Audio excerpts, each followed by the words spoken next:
Om Swastiastu, perkenalkan nama saya Angelika Bernadetta Colin dengan NIM 23130310118 dari Prodi S1 Pendidikan Kimia.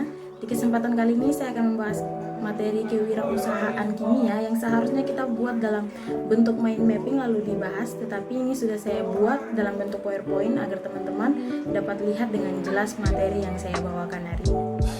Lingkup materi yang akan kita bahas yaitu etika, fungsi, dan juga prinsip wirausaha, dan yang terakhir jenis dan bidang usaha. Masuk dalam lingkup materi yang pertama yaitu etika wirausaha. Seorang wirausaha memiliki etika yang satu yaitu jujur. Seorang pengusaha harus selalu bersikap jujur dalam hal apapun, baik dalam berbicara maupun bertindak. Yang kedua yaitu taat hukum. Pengusaha harus selalu patuh dan menepati hukum yang berlaku, baik yang berkaitan dengan masyarakat ataupun pemerintah. Yang ketiga yaitu komitmen dan saling menghormati. Seorang pengusaha harus komitmen dengan apa yang mereka jalankan dan menghargai komitmen dengan pihak-pihak lain.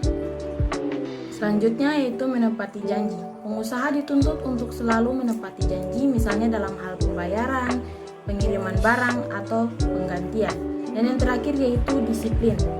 Pengusaha dituntut untuk selalu disiplin dalam berbagai kegiatan yang berkaitan dengan usahanya, misalnya dalam hal waktu, pembayaran, atau pelaporan kegiatan usaha.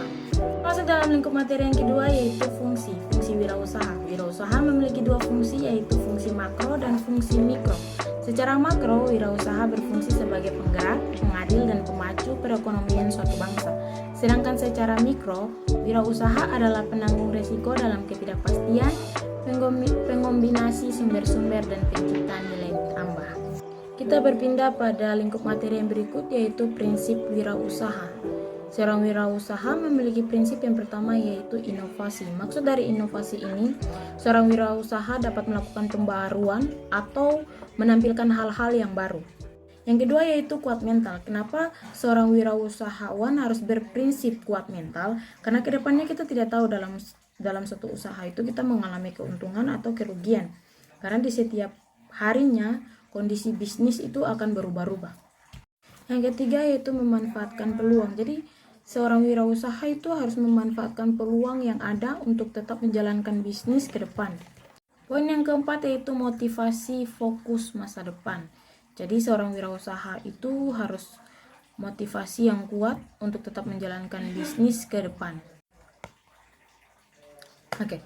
Poin yang keempat yaitu motivasi fokus pada masa depan. Jadi seorang wirausaha harus memiliki motivasi dan tujuan yang kuat untuk terus konsisten dalam menjalankan bisnis agar mencapai tujuan yang telah dibuat. Oke. Poin yang kelima yaitu pelanggan adalah raja. Maksud dari pelanggan adalah raja ini, pada akhirnya bisnis dapat berjalan apabila ada konsumen atau pelanggan yang menggunakan produk atau jasa yang dibuat oleh kita. Penting ketika dalam mengembangkan sebuah produk untuk memikirkan penggunaannya dalam dunia desain. Hal ini dikenal dengan user-centric design, di mana bisnis atau produk yang kamu buat itu dibuat atas pertimbangan kebutuhan konsumen. Hal ini dapat kita capai dengan melakukan survei dengan konsumen, mempelajari tren, target pasar pada tahun terakhir, menentukan demografis, dan sebagainya. Poin yang berikutnya yaitu fleksibel. Maksud dari fleksibel ini kita dapat menempatkan diri pada lingkungan atau kita dapat beradaptasi dengan lingkungan. Bersikap adil. Contoh kecil dari bersikap adil pada wirausaha ini, ketika seorang wirausaha melakukan kesalahannya, harus diakui kalau memang dia melakukan kesalahan. Yang kedua yaitu perhitungan. Maksud dari perhitungan ini, wirausaha itu harus hitung apa yang wirausaha ini butuhkan atau apa yang wirausaha ini dapatkan atau yang dikeluarkan.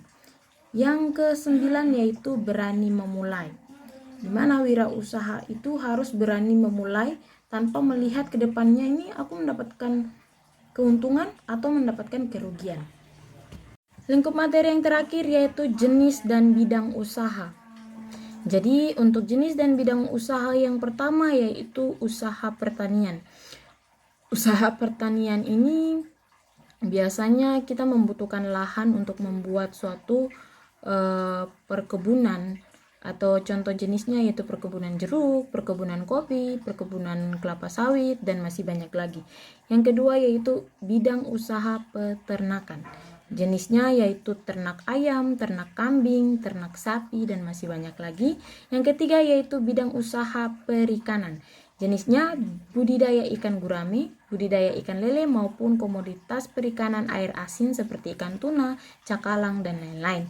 Dan yang terakhir yaitu usaha perdagangan dengan jenisnya pedagang kecil, pedagang menengah, dan pedagang besar. Biasanya pedagang kecil ini seperti kios-kios kecil, untuk pedagang menengah yang adalah toko-toko grosir, dan yang pedagang besar yang melakukan ekspor maupun impor.